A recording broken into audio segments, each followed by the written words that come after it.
김정은 입장에서는 야, 세상 참 야박하다. 그리고 속으로는 푸틴 형님 정말 해도 너무하네요. 김정은이가 형님 제가 군대도 보내고 무기도 보내고 포탄도 드릴게요. 토탈 한 13조에 해당한다는 거죠. 근데 푸틴이 준 거는 이 정도밖에 안 된다는 거예요. 이제 와가지고 한국하고 슬그머니 손을 잡겠다고 이렇게 나오거든요.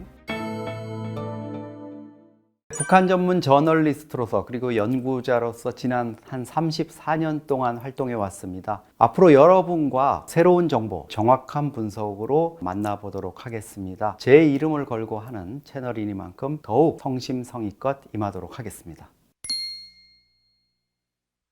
물론 그 푸틴이 이런 얘기를 한 자리가 주 러시아 한국 대사가 부임한 자리에서 신임장을 주는 자리니까 한러 관계에 대한 어떤 친선 이런 것을 강조한 것 같습니다. 그렇지만 때가 때이니만큼 주목을 받을 수밖에 없었겠죠. 한국과 러시아가 그동안 우크라이나 전쟁을 놓고 냉랭한 관계였습니다. 어쩔 수 없이 우리가 러시아 편을 들 수는 없지 않습니까? 불법적인 푸틴의 침공, 그리고 우크라이나를 지킨다는 것은 자유민주주의 어떤 보루를 지킨다, 이런 공감대가 미국, 나토 이쪽 서방에서 공감대가 이루어져 있었기 때문에 우리 입장에서도 거기에 동참을 했던 건데요. 러시아 입장에서는 한국이 좀 괘씸했겠죠. 푸틴이 한국을 비우호국으로 이렇게 지정을 해버렸습니다. 이제 종전 단계가 되면서 푸틴 입장에서는 한국과의 관계도 좀 복원을 시켜야 되겠는데, 이런 생각에서 이번 발언이 나온 것 같습니다. 무역과 비즈니스 관련해 가지고 과거에 한국과 러시아가 좋은 상호관계를 가지고 있었다, 이렇게 옛날 좋은 시절,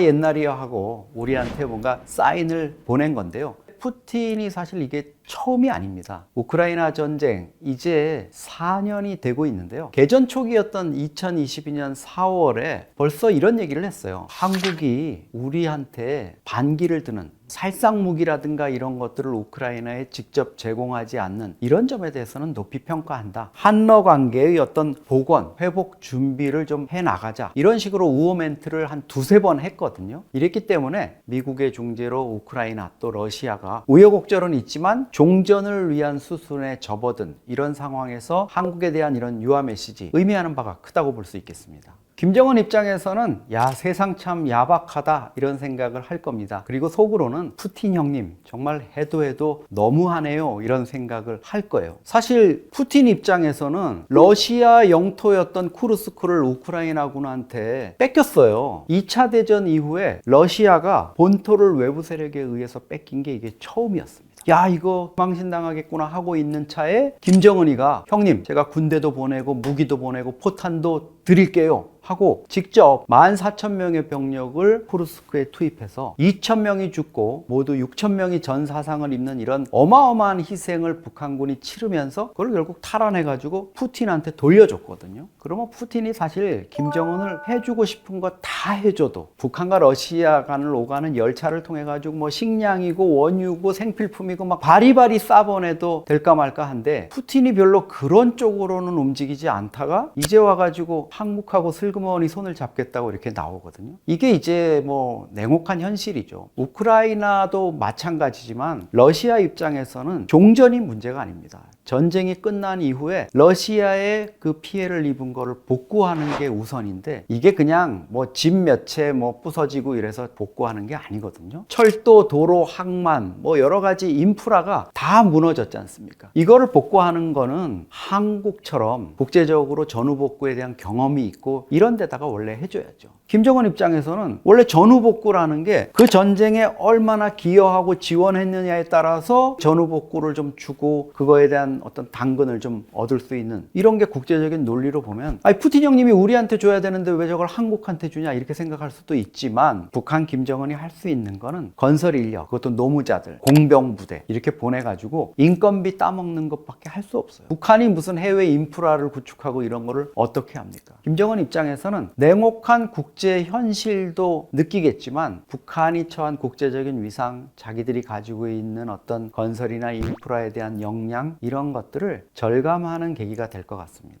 김정은이 기대했던 것보다는 턱이 없는 것 같아요. 국제기구라든가 이런 곳에서는 지금 한 13대 1 정도로 보고 있습니다. 러시아가 북한에다가 준 거는 북한이 러시아에 준 거에 13분의 1이다? 이게 무슨 얘기냐면 김정은은 병력을 일단 어마어마한 병력을 4단급 이상 병력을 보냈지 않습니까? 그리고 포탄을 무려 152mm로 환산할 때 1200만 발을 보냈다는 게 우리 한국 국방정보본부의 판단입니다. 이거는 뭐 컨테이너나 이런 거 오가는 거 보면 되게 추산이 가능하니까요. 거기에다가 뭐 미사일이라든가 또 대포, 포 이런 것들을 보내가지고 전폭적으로 지원을 해준 게 토탈 한 13조에 해당한다는 거죠. 근데 푸틴이 준 거는 1조 이 정도밖에 안 된다는 거예요. 사실 만약에 푸틴이 식량이라든가 뭐 다른 물자라든가 이런 것들을 북한이 필요로 하는 걸 보내기 시작했다면, 아니면 군인이라든가 뭐 건설자들 보낸 거에 대한 임금이라든가 또 용병에 대한 어떤 대가 이런 것만 보냈어도 포착이 안 될 수가 없습니다. 북러간을 오가는 열차라든가 선박 이런 것들 한미 정보당국이 실시간으로 보고 있거든요. 금융 몇백만 원 왔다 갔다 하는 게 아니라 몇천억이 왔다 갔다 하는 이런 상황이기 때문에 모를 리가 없죠. 근데 아무 움직임이 없습니다. 유일하게 가시적으로 김정은이가 푸틴한테 뭐 받았구나 할 수 있는 거는 2023년쯤이죠. 북한이 정찰 위성을 그렇게 뭐 쏘고 이렇게 했는데도 자꾸 실패해서 푸틴한테 얘기를 했더니 푸틴이 그거 도와주겠다 그랬어요. 그래서 정찰 위성 1호기를 성공해서 쏘아 올렸습니다. 근데 김정은 입장에서는 푸틴 형님이 이제 도와주는구나 이렇게 생각해가지고 야 내가 그러면 앞으로 3개 더 쏠게 이랬는데 지금 2년 3년이 되도록 하나도 추가로 못 쐈거든요. 그러니까 원포인트 레슨만 해준 거예요. 한번 내가 시범 삼아 야 요건 요렇게 하는 거야 요렇게 쏘는 거야 하고 가르쳐는 줄게 하고 쐈는데 그 다음에 더 없는 거죠. 이유는 알 수 없습니다. 왜 푸틴이 이렇게 야박하게 하는지는 알 수 없는데 아마도 화장실 갈 때하고 올 때 마음이 달라진 것 같아요. 자기가 쿠르스크도 뺏기고 뭐 절박한 이런 상황일 때는 북한을 막 도와주고 보답해주고 이러고 싶었는데 막상 지금 이렇게 되고 보니까 러시아가 지금 또 경제도 별로 안 좋아요. 경제 성장률 뭐 이 개전 초기에는 경제 성장률이 뭐 3% 4% 이렇게 됐거든요. 군수 경제가 돌아가니까. 근데 이게 이제 그 효과가 좀 꺼지면서 국제통화기금 IMF 같은 경우는 뭐 한 0.7% 0.5% 러시아 재무부도 1.5% 성장률 보고 있거든요. 그러니까 이런 면에서 보면은 푸틴이 지금 아마 밑에 지시를 했을 거예요. 야 지금 북한에다가 뭐 도와주고 거기다 보답하고 이럴 게 아니라 우리 군사비라든가 우리 재정도 지금 말이 아니니까 여기부터 챙기자 이렇게 했을 공산이 큽니다. 작년 여름부터 김정은은 사실 병력을 좀 빼기 시작했어요. 작년 8월에 보면은 전사자들 이제 유해라든가 이런 거 평양으로 송환하는 장면 공개하고 이러면서 특수작전 사령관 나가 있던 그 파병 군인들을 총괄하던 고위 장성들이 다 돌아왔잖아요, 평양으로. 그래서 영웅 칭호 받고 뭐 이랬다는 거는 이 친구들이 이제 다시 현장으로 안 가고 있다는 얘기거든요. 적어도 그 규모가 4단급 이상의 대규모 병력이 가서 현지에서 사령부를 꾸며서 작전을 하는 이런 수준은 아니고, 그 이후에 러시아 푸틴의 특사가 와가지고 추가로 또 지원을 해달라 그래가지고 보낸 거는 공병 1000명하고 건설 인력, 속칭 노가다 군인, 북한 군인이 129만 명 대병력인데 그 중에 몇십만 명은 사실 건설하는 거예요. 김정은이 지시한. 거기에 있던 인력들을 지금 전후복구라든가 뭐 이런 걸로 보냈고, 지뢰 제거하다가 뭐 9명이 죽었다 그러잖아요. 러시아 군인들이 하지 않는 위험하고 어려운 작업, 지뢰 제거 작업을 북한이 맡았는데, 여기가 보니까 여의도 면적이 한 146배 되는 광활한 면적을 북한이 이제 수색을 하다 보니까 북한군 지뢰 탐지반이 변변한 장비가 있고 노하우가 있겠습니까? 그리고 그 휴전선에 있는 뭐 이런 낡은 북한군이 가지고 있는 지뢰, 지금 우크라이나전에서는 첨단, 다 탐지 안 되고 뭐 이러는 지뢰들이 깔려 있잖아요. 그러다 보니까 이제 북한이, 러시아가 물론 장비라든가 이런 거 지원을 했겠지만 많이 이제 희생이 있었어요. 그러면 왜 이런 공병들이나 이런 병력은 또 김정은이가 추가로 보냈을까? 인건비 따먹을 수 있잖아요. 제가 보니까 14,000명 병력이 앞서 보낸 전투 병력이 월 2,000불씩 받거든요. 용병으로. 그래서 보니까 14,000명이 받을 수 있는 게 2억 4천만 불이에요. 우리 돈으로 3,480억. 그리고 뭐 여러 가지 그 뒤로 보낸 병력들 6,000명 공병이랑 이렇게 추가로 보냈다 그랬지 않습니까? 2만 명이면 4억 8천만 불이거든요. 우리 돈 7천억인데 북한이 2024년에 수출한 총액이 3억 6천만 불이에요. 1년 동안 북한이 다 노력해가지고 보낸 수출액이 3억 6천만 불인데 2만 명 병력 보내가지고 4억 8천만 불? 그거보다 훨씬 많이 벌었잖아요. 김정은 입장에서는 이거 이상 장사가 없죠. 근데 푸틴 입장에서는 뭐 이럴 수 있죠. 너 그 인건비 우리가 파병비, 용병 비용 지불한 거 그것만 해도 너 엄청나게 먹잖아. 북한 군인들한테 이거 주겠습니까? 2,000불이면은요 거기서 100불도 안 줄 거예요. 그러면 다 김정은의 통치 자금으로 들어갈 수 있는 거니까 김정은 입장에서는 이것도 괜찮은 장사다 이렇게 아마 얘기를 하는 것 같습니다. 김정은이나 푸틴이나 당장 지금 서로를 손절하지는 않을 거예요. 뭐 외교라는 게 그렇듯이 지금도 뭐 새해 되면은 연하장 주고받고 뭐 축하한다 뭐 이러면서 북러 밀착을 과시는 하고 있습니다. 김정은 입장에서는 또 하나 문제가 있어요. 그동안 푸틴하고 좋은 관계를 유지하고 푸틴을 형님으로 모시면서 더 중요하게 생각해야 될 시진핑 형님을 완전히 찬밥으로 여겼잖아요. 그러다가 이제 아차 이거 안 되겠다 해가지고 작년 9월에 베이징에서 열린 중국 전승절 80주년 행사에 김정은이가 갔어요. 잔치상 차려놨는데 왔는데 거기다가 싫은 표정할 수는 없으니까 시진핑 입장에서는 또 왼쪽에 김정은 오른쪽에 푸틴 그림은 좋았죠. 북중러 연대라는 거 트럼프나 또 한미일 동맹 쪽을 향해서 봐라 우리도 북중러 있다 이렇게 과시하는 용도로 김정은을 썼을 거예요. 그런데 그 뒤에 뭔가 김정은의 뜻대로 풀려가지 않은 것 같습니다. 마치 집 나갔던 자식 들어왔는데 옷 갈아입히고 무욕하라 그리고 밥 뜨뜻하게 먹이고 재우긴 했는데 부모 입장에서 그냥 있으면 안 되죠. 한번 호된 맛을 보여줘야 되잖아요. 다시 뛰쳐나가지 않게. 지금 시진핑은 아마 요 고얀 놈 내가 언제 한번 손봐야지 하면서 벼르고 있는 이런 단계인 것 같고요. 김정은도 이런 낌새를 눈치를 챈 것 같아요. 사실 김정은 입장에서는 푸틴의 바짓가랭이를 잡고 뭔가 좀 해보려고 그랬지만 이게 오판이었던 것 같아요. 북한의 대외 교역 중에서 중국이 차지하는 비중이 작년 말에 우리 국가 데이터처가 낸 거 보면 98%입니다. 많은 분들은 북한과 러시아가 대단한 관계에 있고 관계가 좋을 것처럼 얘기를 하는데요. 교역량이 북한의 교역량에서 러시아가 차지하는 비중이 1%가 안 됩니다. 여러분 교역에서 여러분들이 경제활동을 하는 이런 관계로 볼 때 여러분들이 있을 거예요. 뭐 친구와의 관계라든가 이런 거 사업을 하시는 분이든 아니든. 그런데 경제적인 관계가 자기 경제 관계의 1%가 안 되는 존재다? 그런데 98%를 의존하는 쪽이 있다? 이거는 뭐 게임이 끝난 거죠. 그러다 보니까 김정은도 지금 다시 시진핑한테 어떻게 해보려고 그랬는데 뭔가 사인이 안 좋아요. 그래서 올 초에 김정은도 푸틴도 또 시진핑도 서로 연하장 주고받았거든요. 푸틴이 보낸 연하장은 노동신문 일면에 이만하게 써가지고 푸틴 각하께서 이렇게 보내왔다 뭐 하면서 내용도 막 소개했어요. 시진핑이 보낸 거는 시진핑 이름도 언급 안 해요. 그냥 중국 공화국 뭐 주석 공산당 총서기와 부인이 펑리위안도 기분 나쁘겠죠. 그렇게 해가지고 했는데 더 문제는 뭐냐? 내용도 소개 없이 그걸 베트남 뭐 어디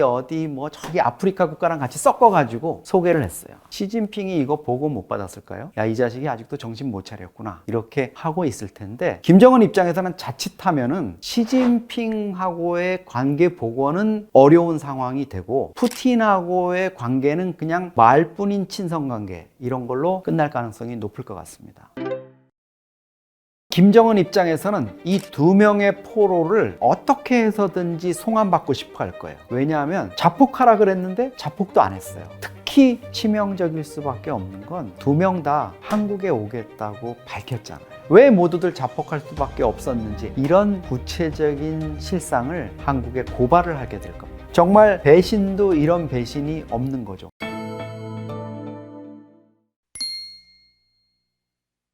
너희들 열정 페이 좀 하자 이런 얘기예요. 그 워딩이 이렇잖아요. 1월 16일 날 그것도 청년동맹이라고 북한의 청년들이면 다 가입해야 되는 한 500만 명 뭐 이렇게 되는 그 조직이 이제 80년 됐다고 거기서 행사를 하는데 세상에 우리 군인처럼 그 어떤 보수나 개인적 이해 없이 명령 앞에 싸우는 군인은 없을 거다. 아마 그 자리에 우크라이나에 갔던 군인들 다 있었거든요. 속으로 어처구니가 없을 거예요. 아, 돈 안 주겠다는 얘기구나. 그냥 꽁으로 복무하라는 얘기구나. 김정은 입장에서는 돈 줄 이유가 없죠. 그동안에 공짜로 다 복무하면서 그냥 써먹어 왔는데 너희들 우크라이나 가서 뭐 죽을 고비 넘겼다고? 물론 전사자들은 뭐 영웅칭호 주고 아파트 주고 죽은 다음에 노동당 당원되는 게 무슨 의미가 있는지 몰라도 뭐 노동당 입당시켜주고 영웅이다 이렇게 해주는 거 그런 가족들한테는 몇백 불 주겠죠. 지어줄 수 있는데 나머지는 그런 거 없는 겁니다. 그러니까 고스란히 1인당 연봉 2만 24,000불짜리 월급은 그대로 자기가 가져가겠다는 거예요. 이게 이유가 있습니다. 북한의 일반 근로자들 월급이 북한 돈으로 3,000원이에요. 그런데 1달러가 시장 환율이 얼마인지 아세요? 8,000원입니다. 그러면 한 달 월급을 내가 열심히 일해가지고 받아도 1달러가 안 돼요. 1달러 안 된다? 우리 돈으로 얼마입니까? 50센트라 그래도 우리 돈으로 7,000원 이렇게 되나요? 7,000원도 아니죠. 이게 말이 안 되는 거죠. 우리 돈으로 1달러면은 1,450원이니까 1달러면 뭐 한 7, 800원 되는 이 정도 돈이죠. 여러분 북에서 오신 분들 혹시 만나게 되면 북한에서 월급 얼마 받았습니까? 하고 물어보세요. 다들 아유 그거 묻지 마세요. 뭐 그 의미도 없는 거 왜 묻습니까? 그러니까 소위 말하는 일반 주민들 월급을 받는 게 아무 의미가 없는 거예요. 달러로 뭐 위안화로 이렇게 뭔가를 받을 수 있고 이런 특권층에 있는 사람들만 그게 가능하다 보니까 국제기구에서 북한 인구 2,500만 명 중에 40%인 1,100만 명이 만성적인 굶주림에 시달린다. 제대로 그 돈 가지고 쌀이 1kg에 8,000원이거든요. 살 수가 없어요. 월급을 받아도 쌀을 먹을 수가 없지 않습니까? 언제 이 한반도에 사는 사람이 언제부터 쌀이 아니라 옥수수하고 감자가 주식이 됐습니까? 북한이 지금 그렇거든요. 그런 점을 너무나 잘 김정은은 아는 거죠. 돈 안 줘도 얘들 별 불만 없을 거야. 또 불만 있으면 어떻게 할 거야 너희들이. 이런 의식이죠. 김정은이 대충 지금 억누르면서 또 불만을 다 갖는 건 아니겠죠. 그 중에 일부는 80년 동안 북한이 철저하게 체제를 세뇌하고 이렇게 우상화하는 걸로 해왔으니까